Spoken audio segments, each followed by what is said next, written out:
and welcome to another pen video from me, Penultimate Dave. So I have another Flashback review here.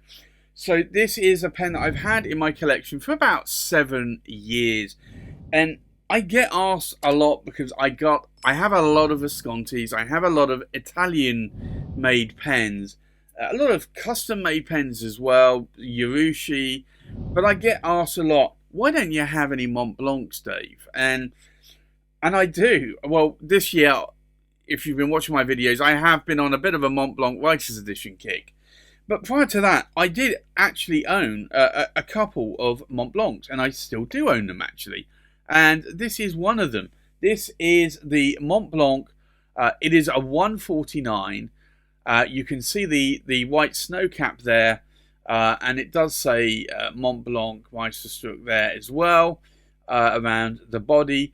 I picked this up secondhand. I don't know if this story is correct, but the person that I bought this from on eBay said that their late father, who had recently passed away, yeah, I know, you probably hear that a lot, but the late father who passed away had won this in a Reader's Digest competition in a newspaper in the late 80s, early 90s. And I think I have dated this to basically around 1989, this pen. Now, it didn't have a box, and it had never been written with either. And they were allegedly clearing out their father's belongings, and they weren't into fountain pens. They wanted to sell this. They wanted to get a bit of money for it. So I got it for a good price, and I don't regret that. If I unscrew the cap, you'll see the beautiful 149 nib there. Really is quite exquisite, and it says 4810 on the nib. It's a 14 karat gold, not an 18 karat gold nib. You do have the ink window here as well, so you can see if it is inked up. It is a piston filling pen. You can post the cap as well, and it will post quite nicely and not onto the piston knob, so you don't have danger there of trying to twist the cap off and twisting the piston.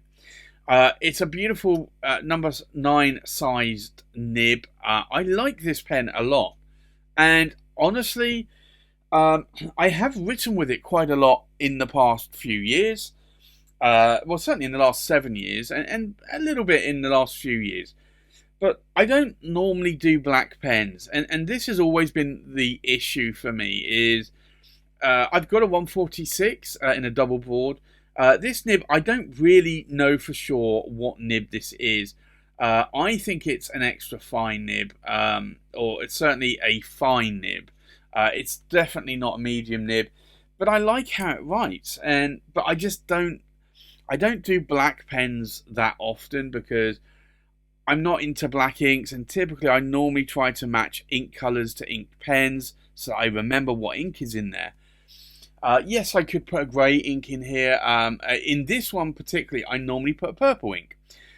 But it's just a pen that, as much as I like writing with this nib, when I look in my pen tray and I want to pull a pen out and I want to ink it up and write with it, this is not one of those pens that speaks to me and says you need to do that. So it's just one of those things. But it's a beautiful pen, and I absolutely love that number 9 size nib there. I got it for a good price. I wouldn't have paid retail price for this.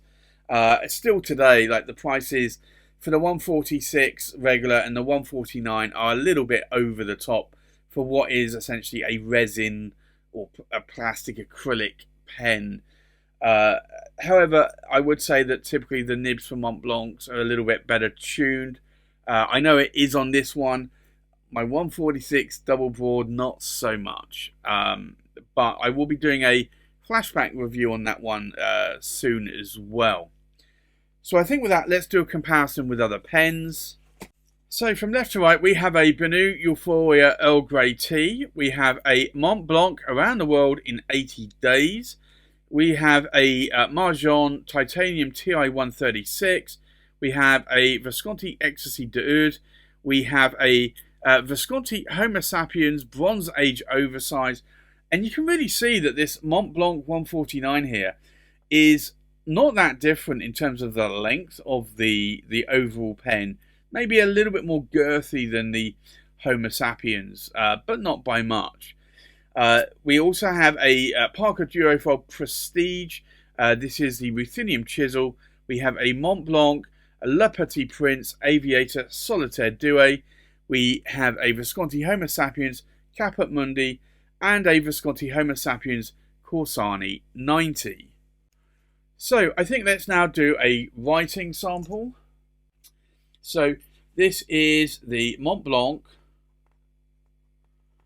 and it is the 149. Now I say this is an EF because if I do no pressure there, I am getting an EF nib. It is a 14 karat gold nib. I am typically a little bit more heavy-handed though in my pens, but you can see there, no pressure whatsoever, and then pressure there.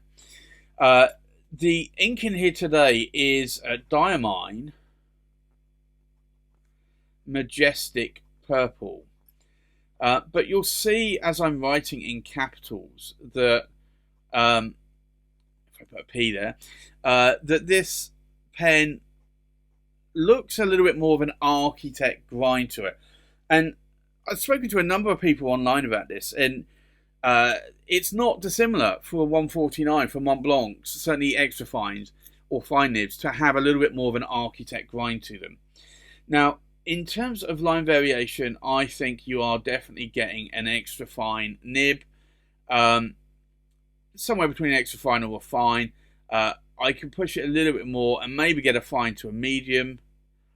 And you can see as I'm doing this up, I'm actually getting a wider line, which is like I'm doing this with it, which is cross strokes. Now, if I continue to do vertical lines, there's no hard starts or skips there. So it's actually quite a nice writing nib.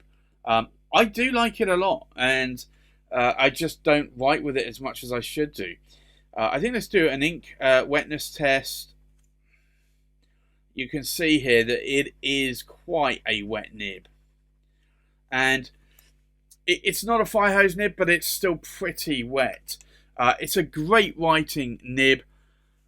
What do I like, what do I not like about it? Well, I had not purchased a huge amount of pens at that point in my collection. I'd only started in June 2016, and this was, I think, around May 2017. But I wanted to try a Montblanc, and I didn't know anybody that had a Montblanc. So I did buy this. I sought it out and actually found it on eBay, and I bought the pen. And very soon after that, I bought a 146 in a double board. I wanted a 146 as well, but I thought it would be too small, too short. But that had a double broad nib, and as much as I like the double broad nib on it, it does have baby's bottom. But that will be for another flashback review. But other than that, I like the pen. I love how the nib writes. It didn't come with any box, so yeah, I could sell it, but I think typically a lot of people do prefer boxes. But this has the 14 karat gold nib. Montblanc have since changed to 18 karat gold. So the 14 karat gold are normally a little bit more sought after nowadays than the 18 karat gold. So would I sell it? I don't know. I might do, I might not. But it's been in my collection now for 7 years. So I think from that perspective, it will probably remain in my collection for at least a few more years to come. So there you have it. That's my flashback review of the Montblanc 149 in an extra fine 14 karat gold nib. Thanks for watching. Please like, comment, subscribe, and I'll see you on the next pen video. Bye bye.